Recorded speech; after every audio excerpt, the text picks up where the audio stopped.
Hello everyone and welcome back to my channel. Today we are making faux letterboard cards.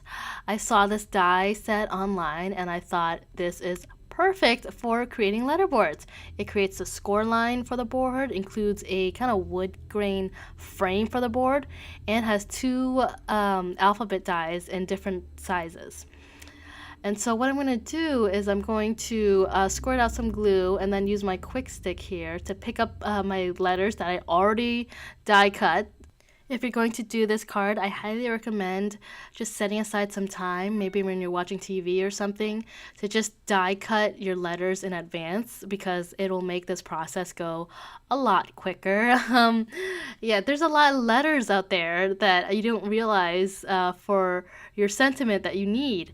So that's what I did in advance. Like, for example, this year I had a lot of E's that I needed to use. And so pre-die cutting all those letters made this process go a lot quicker. And so I'm just dipping each individual letter into glue and then just pasting it onto my letterboard. And this is really relaxing, actually. I thought it'd be really tedious, but it ended up really being therapeutic. Same with regular letterboards. I think that's why it's so trendy, is that you can change the messaging, you can customize your message for either some motivation, some humor, what have you. I thought this would be perfect for sending a little humor to my friend here who's going through a little bit of a rough time. And I thought this sentiment was perfect for her. With a regular letterboard sign, you can customize your quote for the day, and with this letterboard die set, you can customize your sentiment for your recipient.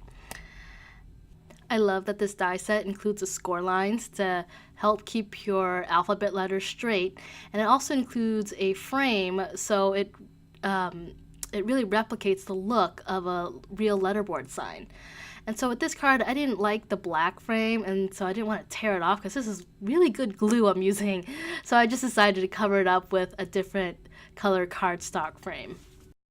I'm going to collect all of my extra alphabet letters and just put them in little baggies so I can save them for future cards.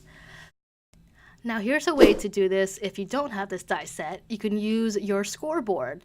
It's really simple. You just you just measure out your letters and then create score lines for where you want your letters to go. And this was really quick to do and really simple. And if you don't have a scoreboard, you could always do it the old-fashioned way with a T-ruler and a pencil.